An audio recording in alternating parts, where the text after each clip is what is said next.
Hello दोस्तों, नमस्कार। मैं हूं रूपाली, आप देख रहे हो रूपाली रिएक्शन।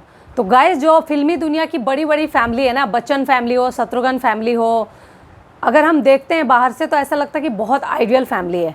लेकिन ये फैमिली सिर्फ ढकोसला है, सिर्फ खोखला फैमिली है ये। बाहर से दिखने में घर में एक दूसरे के मतलब सीधे मुंह बात नहीं करते ये लोग। इससे कई गुना बेहतर हमारी फैमिली है, हमारी खुद की फैमिली। भले हम लोग छोटे फैमिली में हैं लेकिन हम लोग खुश हैं। ये लोग जितने बड़े घर में रहते हैं ना, उससे कई दूरियां इनके दिलों में है। एक दूसरे के प्रति ना प्यार है ना रिस्पेक्ट है, कुछ नहीं है। लेकिन दुनिया में आइडल बन के घूमना है। अभी बच्चन फैमिली का तो आप सबको मालूम है, कब से कभी ग्रे डिवोर्स चल रहा है, कभी रेड डिवोर्स चल रहा है, कभी येलो डिवोर्स चल रहा है, चल ही रहा है, आप सब जानते हो। लेकिन अभी शत्रुघ्न फैमिली के बारे में आपको बताती हूँ। एक चीज़ क्लियर होता है, कोई नाम रखने से ना आप ज़रूरी नहीं है कि उस नाम को आप जस्टिफाई कर पाओगे। रामायण नाम रखने से घर का आपका घर राम राज्य नहीं हो जाता है। बेटी का नाम सोनाक्षी है तो भाई वो बिल्कुल सोनाक्षी नहीं होगी।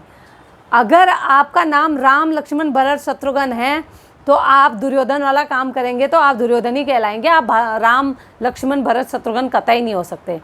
बच्चों का नाम लव कुश रखने से लव कुश नहीं होता है, उनमें प्यार भी होना चाहिए। तो यही है भाई, ये रक्षाबंधन में शत्रुघ्न सिन्हा की फैमिली का ना पूरा दिख गया है, मतलब मुखौटा उतर के गिर गया है नीचे कि भाई ये फैमिली सिर्फ ढकोसला फैमिली है। खाली बाहर से दिखने में ये फैमिली है, अंदर पूरी टूट चुकी है, कुछ नहीं है, अंदर खोखला है।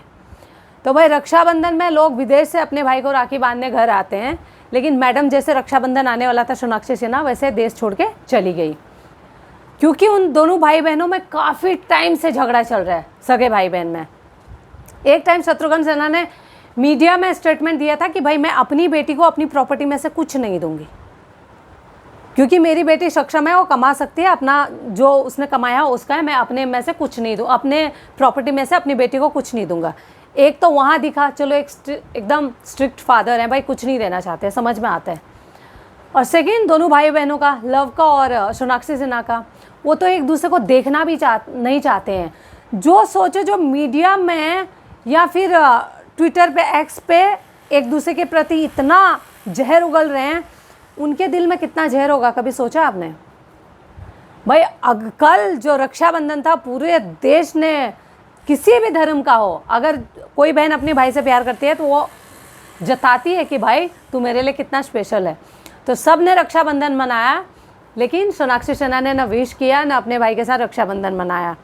तो भाई सभी बोल रहे हैं कि सोनाक्षी सिन्हा ने रक्षाबंधन नहीं मनाया तो यानी कि उसने दूसरे धर्म में शादी की है, तो शायद से उसने अपना धर्म छोड़ दिया है। उनके हस्बैंड का नाम है जहीर, तो भाई क्या पता उसने जहीर का धर्म एक्सेप्ट कर लिया हो सकता है।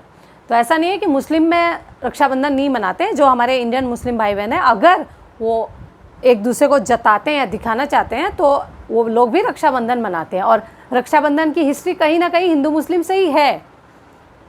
और रक्षाबंधन एक भाई बहन के प्यार के प्रतीक है, उसमें कुछ रिलीजियस नहीं है, तो वो सभी मनाते हैं। लेकिन सोनाक्षी सिन्हा ने शायद से बताया कि भाई मैं अब कन्वर्ट हो चुकी हूँ तो मैं रक्षाबंधन नहीं मनाऊंगी। तो शत्रुघ्न सिन्हा से अगर कोई पूछे तो वो चिढ़ जाएंगे, फिर एकदम झल्ला के बोलेंगे भाई आप मेरी बेटी से चिढ़ते हो। तो सर, जो दिख रहा है वो तो सभी बोलेंगे ना। और जो चीज़ है एक्सेप्ट कीजिए, आपकी बेटी अडल्ट है, उसने अपनी मर्जी से शादी की है, भाई उसको संविधान ने अधिकार दिया है। अगर वो हिंदू रहना चाहती है तो उसकी मर्जी, मुस्लिम रहना चाहती है तो उसकी मर्जी। लेकिन झूठ बोलने की क्या ज़रूरत है? दर्शकों को मूर्ख मत बनाइए। सोनाक्षी सिन्हा ने रक्षाबंधन नहीं मनाया, इसका मतलब वो कन्वर्ट हो चुकी है। मेरी ये राय है, आपको क्या लगता है? आप अपनी राय कमेंट कीजिए, शेयर कीजिए, सब्सक्राइब कीजिए। Thank you guys, thank you so much.